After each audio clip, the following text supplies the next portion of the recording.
Good afternoon. My name is Aisha Osman. I am a 15-year-old Muslim American from Beaverton, Oregon. I wrote a letter to President Obama a couple months ago because I wanted my voice to be heard. What I didn't know was that it would be heard by so many of you today. Growing up as an American Muslim is difficult and at times scary. At a very young age, I knew I was different from others because of the way people looked at me. As an African American Muslim, I've been called a terrorist and the N-word. What those people don't know is how proud I am to be an American. I am thankful that my parents chose America as their home. My mother was not able to get an education when she was younger, so I always tell her that whatever I accomplish, she has also accomplished. Though she is not here today, I think she can safely say she met the president.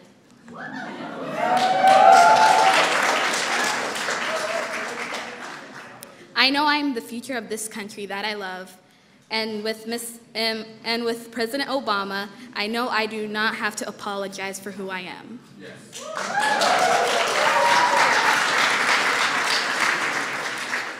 For a young Muslim teen who is trying to find her place in this world, that makes all the difference. Thank you, and with that, it's an honor to introduce President Barack Obama.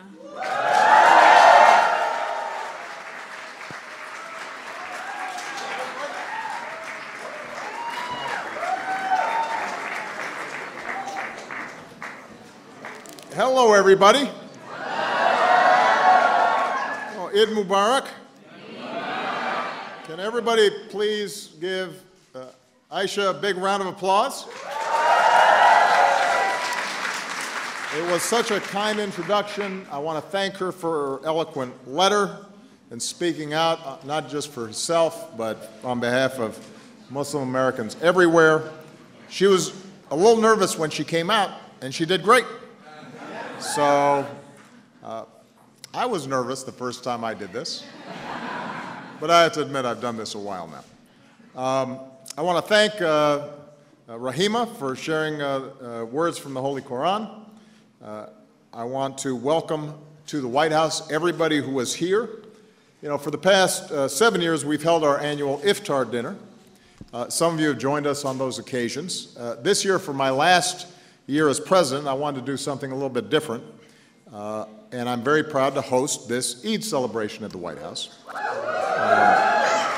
I want to give some particular thanks to our White House liaison to the Muslim American community, Zaki Barzinji, for his great work on our event. And we're joined by so many proud and patriotic Muslim Americans from across the country and from all walks of life. You know, this Ramadan, we said goodbye to somebody who was not only a friend to many here, a great American, somebody who I had the great honor to know, the greatest, the champ, Muhammad Ali. And as proud of his blackness as he was of his faith, the champ taught us that the most important thing in life is to be ourselves. And so today we are especially honored to be joined by his wonderful wife, Lonnie, and 6 of his children. So please give them a big round of applause. So we're coming together to celebrate Eid and the blessings of another holy month of Ramadan. I know we are a little late this year. The advantage is that you're not as hungry as you were a couple of weeks ago. But our celebration is just as festive. The food is just as good. For Muslims across the United States and around the world, this is a time of spiritual renewal, a time to reaffirm your duty to serve one another, especially the least fortunate among us. And it's a time to reflect on the values that guide you in your faith: gratitude, compassion, and generosity. And it's a reminder that those values of Islam, which comes from the word salam, meaning peace, are universal. They bind us all, regardless of our race or religion or creed, in a common purpose. and that is in our shared commitment to the dignity of every human being. Today is also another reminder that Muslims have always been a part of America. In colonial times, many of the slaves brought over from Africa were Muslim. We insisted on freedom of religion, in Thomas Jefferson's words, for the Jew and Gentile, the Christian and the Mohammedan. For more than 2 centuries, Muslim Americans of all backgrounds, Arab and Asian, African and Latino, black and white, have helped build America as farmers and merchants, factory workers, architects, teachers, and community leaders. And Muslim Americans have enriched our lives every single day. You're the doctors we trust with our health, entrepreneurs who create jobs, artists who inspire us, activists for social justice like the LGBT Muslims who are on the front lines in the fight for equality. You're the athletes that we cheer for, like American fencing champion Ibtihaj Muhammad. She's going to be proudly wearing her hijab when she represents America at the Rio Olympics. No pressure. Muslim Americans help keep us safe. You're our firefighters, our police officers, like Deputy Police Chief Malik Aziz of the Dallas Police Department, who's helping that community that is still grieving heal after the tragic attack against law enforcement in that city. There can be no actual progress unless we actually work together, Malik has said. The police and the community must work together. There's no us versus them. So we thank Malik for his outstanding service. And Muslim Americans serve proudly in our armed forces, risking their lives to defend our freedom. We're especially honored to be joined by veterans here today like Sheikh Nazim Abdul Karim, who fought in World War II.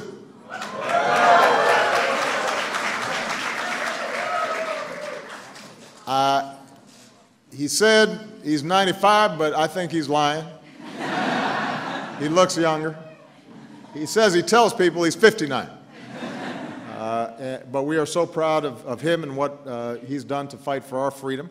And I'd ask all our proud service members and veterans, if you can, to raise your hands so that we can thank you for your service.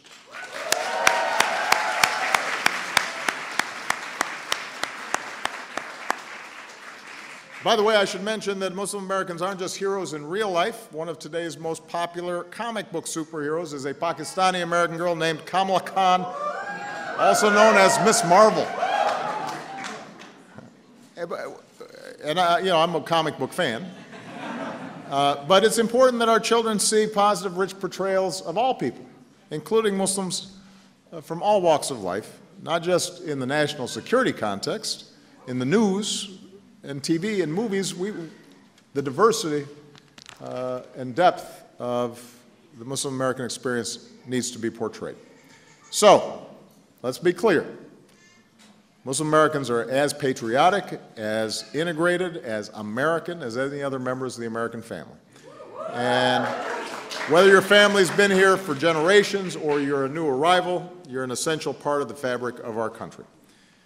Now, of course, we can't deny that we're in challenging times right now. This is a difficult time for Muslim Americans. Like, well, that we can't do. No. Michelle's going to come down and scold you. Don't say that. You know, like all Americans, you worry about the threat of terrorism, but on top of that, you fear that your entire community will be blamed for the violent acts of a few who do not represent your faith. As many of you know, earlier this year I had the chance to visit the Islamic Society of Baltimore, and I met with some outstanding Muslim Americans from across the country, and they told me about the great work they're doing in business and education and medicine and social justice, but they were very honest with me about their anxieties and their fears of being targeted because of their faith. And I get heartbreaking letters like the one from Aisha. She told me, there were moments in my life where I'd want to just take off my hijab and leave my identity behind so I can fit in with my peers. Now, that's a young American, full of promise, full of possibility, fearful because of her faith. And we've seen a spike in Muslim Americans, including children, being attacked, mosques being targeted, especially during the final holiest days of Ramadan. And that shouldn't be happening in the United States of America. Singling out Muslim Americans, moreover, feeds the lie of terrorists like ISIL that the West is somehow at war with a religion that includes over 1 billion adherents. That's not smart national security. In fact, it is ISIL and al-Qaeda and organizations like those that are waging war on Muslim communities, even during the holy month. And discriminating against Muslim Americans is also an affront to the very values that already make our nation great. So, on days like this and on every day, we need to be clear about what we stand for. Muslim Americans and all Americans have to reject hatred. Muslim Americans and all Americans have to reject discrimination. Muslim Americans and all Americans have to answer those who would peddle hate or suggest that somehow their interpretations of their faith justify violence. All of us have those obligations, whether we are Christian or Jew or Hindu or Muslim or of no faith at all. We have to affirm that in this country,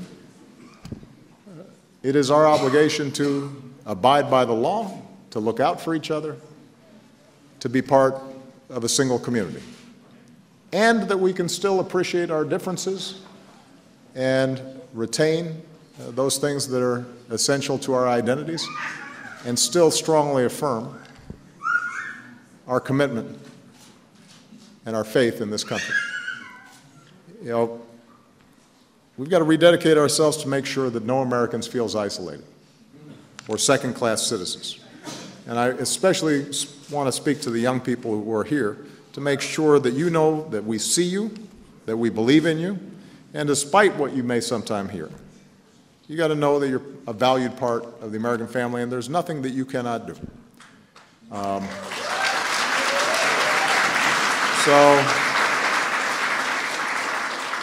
During what was a difficult Ramadan, where we saw hundreds of innocent lives taken, in Istanbul and Dhaka and Baghdad and Medina, as well as in Orlando and Nice. And Syria, I was getting to Syria, but, well, look, I mean, the brutal images and suffering that are taking place there are heartbreaking.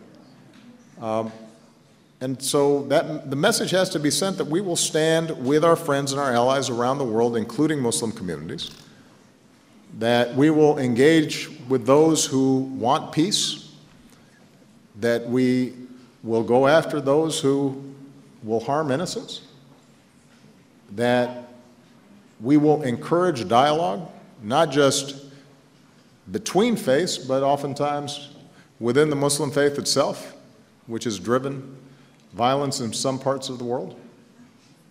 And in the face of terrorism, we will prevail. But we will prevail by working together, not driving each other apart. And that's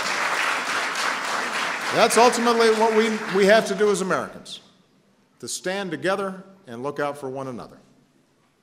And we welcome those who believe in the basic promise of our country, that no matter who you are, what you look like, where you come from, how you worship, if you work hard, if you are responsible, if you are law-abiding, then you can make it here in America. And that's the story of Arif and Aida Saad. Where are they? There you are, way in the back. You can see their hands. In 1973, Arif and Aida decided to pack up their lives in Lebanon and come to America in search of a better life. The couple settled down in Detroit, Michigan. Arif spotted an opportunity. He started a distribution company that specialized in halal meat to serve the growing Muslim population in Detroit. 40 years later, it's a thriving company, and they're now paying it forward. One of their daughters, Ferouz, used to work in my administration. She now works with the Detroit Mayor's office, helping to welcome today's immigrants and refugees. And, you know, so the Saads, they set a great example for new arrivals like Hiba and Rauf al-Rahawan. Hiba and Rauf, where are you? There you are. So back home in Syria, these two sisters watched as the growing violence leveled their neighborhood, demolished their home, destroyed their father's car company. And in 2012, their family fled Syria and spent 4 years in Malaysia as refugees. 4 months ago, they were able to come to Brooklyn to start their lives over. In their first week, they signed up for English classes. Hiba works in a clothing store on the weekends, studies English during the weekdays, hopes to save enough money to enroll in college to study information technology. So when you look at the life that the Saads have built, you look at Muslim Americans in this room who've made incredible contributions in every possible field, it's not hard to imagine that these two sisters are going to do the same. So, Hiba and Rauf, welcome to America. We're proud to have you here. And that's what makes this country special. You work hard, you do the right thing, and you can not only make a difference for ourselves and our families, but we can make a difference for the life of the nation.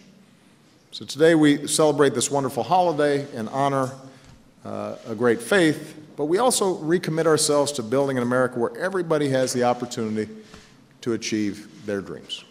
And we reaffirm the values of democracy and freedom of religion and tolerance and community building and understanding and hard work that allows all of us, whatever our faiths, to prosper. So, I'm proud of all of you. I hope you enjoyed this wonderful reception. Thank you. God bless you, and God bless the United States of America. Thank you.